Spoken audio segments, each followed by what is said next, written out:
I appreciate Larry Foley, who's, of course, heads up the journalism department, the University of Arkansas. Also did the documentary that you can watch on the Docurama channel about the history of spring training baseball, which started in Hot Springs, Arkansas. And he notes that Hammerin' Hank Aaron is part of the rich baseball history of Hot Springs. He was a teenager playing for the Indianapolis Clowns in 1952 in the Negro World Series games at J.C. Park in the Spa City against the Birmingham Black Barons. That was 2 years before Aaron made his major league debut. Think about that. He played in Arkansas before he ever got to the big leagues.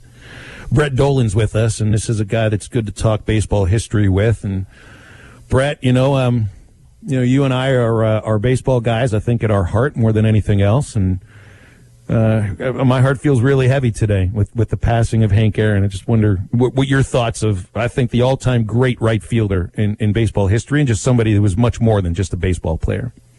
Boy, he was. I was thinking to Phil about how he is as much a part of American history as maybe even a Jackie Robinson, considering his trailblazing crusade to sports best record. And, you've talked about this before. First and foremost, this has been a rough 10 or 12 months on Hall of Famers. We've lost so many, and just a couple of days ago, Don Sutton, who was someone I knew reasonably well, was tough. And then you get the news today about Hank Aaron and his passing, and it's a gut punch. I did not know Hank very well, if at all, but the guy I worked with for 7 years was as linked to Henry Aaron as possible, considering he was at the mic for the Braves when Aaron hit number 715 in that April day a long time ago back in Atlanta. And of course, you're referring to Milo Hamilton. I played the Vin Scully call earlier, and I love Milo's call, but I felt like Scully really captured what that moment meant in American history, the way that he, said a black man is getting a standing ovation in the Deep South for breaking a record of an all-time great. And when you think about that context, that truly is one of the greatest moments in American history, authored by Henry Aaron. And I agree. I don't know if he gets if he gets the proper words delivered to him about where he stands in that civil rights history. So, anyway, I don't really either. And to take that another direction, Phil, one of the best moments I had was a long time ago. It was about a month in advance of Craig Biggio getting to 3,000 hits, and we were in Milwaukee, and a national baseball writer talked to my partner and I and said, "Would you like to go see Bud Selig tomorrow?" And we did. We went to his office, which was at the top of a tower in downtown Milwaukee, looking over the lake and his baseball memorabilia. And the conversation, as it normally does with Bud, turns to Henry Aaron because of their friendship. And we talked about how Henry kept so many of those awful letters that were written to him and the abuse he took on his path to passing baseball's icon in Babe Ruth. And he kept so many of them. He saved them. And the question was posed to Bud by one of us. He said, why would he do that? And I'll never forget Selig sitting there and having this look on his face of pain and saying, I don't know. I just don't know, kind of shaking his head. And even Chipper Jones today tweeted out, Phil, if anyone had any reason to be angry or militant, it was Henry Aaron for the abuse he had when he was just trying to play the game. And yet his personality was opposite of that. It didn't affect him publicly, but I can't imagine it didn't weigh on him so much privately. It just hit me that, there's been so many of these legendary baseball players in the Hall of Fame that have passed away in the last 13 months, but even in just last month alone, you mentioned Don Sutton, Phil Niekro also passed away. These are two guys, along with Aaron, that are inextricably linked to the Atlanta Braves franchise. I know Sutton never played for them, but he broadcast TBS baseball games for decades. So Niekro spent most of his career with Atlanta. I know Aaron played more in Milwaukee, but still, I think he's connected to Atlanta just as much, not more so than anybody else in that city's history. So, Atlanta sports fans, specifically baseball fans, in the last month have really had to take this hard. Well, it's been tough, and even Sutton is in their Hall of Fame, albeit as a broadcaster. And considering what Henry Aaron did and Phil Niekro did as truly members of the Braves organization, it's been a a terrible stretch for them. And whenever we get another Baseball Hall of Fame induction ceremony, that dais is going to look a lot different than it did a couple of years ago with the number of people that will no longer be there. Yeah. Well, let's get into this, the teams that we cover here. Arkansas basketball, Arkansas baseball. So I could say this. All right, one thing you always knew, Hank Aaron was an extremely consistent performer, day in, day out, year by year. You always knew what you were going to get from Hank Aaron. And there's something to be said about consistency. That's why I'm so nervous about this Arkansas-Vanderbilt basketball game tomorrow, because it doesn't matter to me that Vanderbilt hasn't won an SEC game yet. I just never know what I'm going to get from this Arkansas basketball team. And I hope I see tomorrow just a much more even performance and, yes, a win. Well, that would be nice. And that second half against Auburn was comforting in the sense that it looked like he was heading in the wrong direction and fast in the first half, and down 19 to be able to come back and just find a way to win. But I was listening to you earlier. It is amazing how much this rotation has changed, and not just necessarily month to month or even a couple of weeks at a time, but even game to game. And some guys who were such a big part of the team, like Vanover and others not that long ago, are now trying to find that right matchup or climb out of the doghouse or be able to perform well enough to get back on track. I still like a lot of this talent on this team, but Coach Muss is his role or his job, I guess, Phil, is going to be trying to figure out how to best utilize it and put the right guys on the floor at the right time so they can find a little bit of a momentum to get off that 10 or 11 seed line and climb a little bit higher. Brett Dolan joining us here on Halftime. Brett, how impressed have you been in these past few games, and particularly this last time out against Auburn with Jalen Williams? Jalen Williams has played fantastic defensively, and we finally saw what he can do offensively for a short period of time. He's got a big opportunity this weekend against Vanderbilt.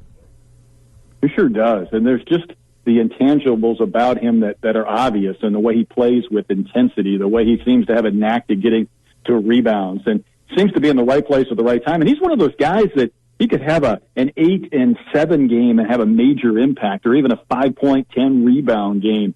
But there's obviously more there from a scoring standpoint, and I really can't wait to see him move forward in his career. Obviously, he's been one of those guys in the last, say, month that has been one of the true bright spots, where there have been a few other guys riding that roller coaster up and down.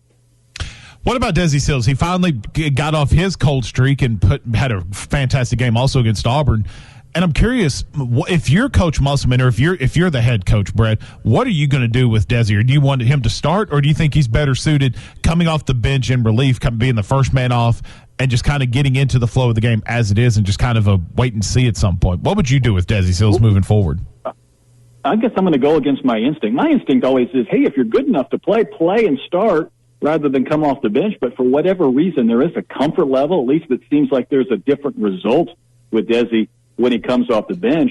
I think regardless, though, if he starts or comes off the bench, you look at some of these lineups for Coach Muss, you need to have 2 or 3 guys that are scorers at one time. So if Devo's in there, or Jalen Williams is in there, Moses Moody, there have to be a couple of guys who can score. And you have to think Desi needs to be one of those guys. He needs to be one of those 2 or 3 guys on a floor that even if the team wasn't shooting well, could still get to the rim, get to the line, and somehow find a way to get 12 or 13 points. So I would probably bring him off the bench, but when my team was going through a stretch where they needed to find a way to get some points, I feel like he needs to be one of those guys out there. I think we obviously know going into the Vanderbilt game that Vanderbilt's not going to be at full strength with COVID issues and players opting out and different things like that. So it seems to me if you can limit the three-point shot for Vanderbilt, because they shoot almost 29 three-point attempts a game, is it as simple as hopefully the Razorbacks come out with a hot start or just a good start and don't play horribly on the front end of this ballgame? If they can come out and punch Vanderbilt in the mouth early, this should be a good win for Arkansas. Well, yeah, I would suggest not falling behind 19 points in the first half on the road to anybody, right? I mean, they were able to come back. I probably, admittedly so, would not have wagered a lot of cash if I was of that liking to do that after that first half, because it just didn't look like it was going to be their night. And to their credit, to the team's credit, they came back and won. But, yeah, that's not a recipe for success to try and do that on the road, regardless of what team you're playing, including Vanderbilt. Brett, I'm going to put you on the spot real quick. Let's do a quick thing here on Arkansas baseball. I'm going to remove Christian Franklin from you being able to answer him, okay? Give me 3 batters that you think could have big years for Dave Van Horn's team, you can't say Christian Franklin. I'm going to say Robert Moore. That's not going out on a limb. And I'm going to save my limb for you on number 3. I am going to put Braden Webb in that mix. I think he's got the age and the veteran ability to be somebody who could hit well in advance of 300. And here's the one I'm going to throw you for a loop on, Phil. I'm going to take Cullen Smith for number 3. I was around this team a lot this week and spent some time with Dave Van Horn and some of the guys. I feel like Cullen Smith's going to get his chance at first base. Another one of these veteran guys. I think he's going to hit. I think he's going to do some fun things. That's a name that has popped up from a couple of other people, too, from Nate Thompson, from Clay Henry, and from you. And it does seem that Cullen Smith, who's the transfer from East Tennessee, is running a little bit under the radar for this program. So makes me feel pretty good about the, well, I was say bench situation, but I'm not quite sure exactly where he fits in. You see him at first base. I think Slavens is a first baseman, and you see, because they're both left-handed hitters. You can't platoon them there. Well, that's the thing. When we could debate this for hours going up to that first game. I think Smith's going to play a lot of first. I didn't even mention Goodhart. Obviously, he's going to hit. I think he's going to be in that DH mix. So if you go with that more Battles Nesbitt thought around the infield, where do you play Slavens? You and I both saw him in the Fall World Series and the Perfect Timing League. We know this guy could hit. Certainly, Caden Wallace has some incredible power. He needs to be in the mix, but he's not really necessarily a right fielder. Zach Gregory might get a little bit of playing time, but both Goodhart and Smith and Slavens are left-handed bats. I don't know how Dave is going to massage this. I'm just thankful that he has somewhat of a normal schedule and not these 4-game weekend SEC schedules or the lack of non-conference midweek games where he can play some of these guys in the first month to see if it settles itself on its own. Brett, I just appreciate you using the term massage for a coach in a lineup. That's well done, my friend. That's broadcaster stuff right there. That's why he's a professional. That's right. Mid-season stuff. That's right. Brett, thanks for coming on, my man. I appreciate it. Thanks, Brett. And let's do it again when college baseball season gets rolling, okay? It can't happen soon enough for you and me. You're not kidding. You're not kidding. We're 3 weeks away from it. All right, that's Brett Dolan, part of the Razorback Sports Network, and he is the man on the Razorback Sports Network telecasts at ArkansasRazorbacks.com. Don't forget, if you are looking to be catching largemouth bass that are spawning soon at ponds and lakes all over Arkansas and Oklahoma, you're going to want to get yourself the famous Yum Dinger, and they're made by the truckloads by Pradco Fishing Lures in Fort Smith in 3-inch, 4-inch, 5- and 6-inch sizes. These are in tackle boxes of bass anglers all over the world and all over the United States. They're available at Walmart, Bass Pro Shops, Academy, Lurenet.com, and tackle stores all over the place. Wacky rigging, the 5-inch model can't be beat for spawning bass. That's the Yum Dinger, manufactured in Fort Smith by Pradco Fishing Lures.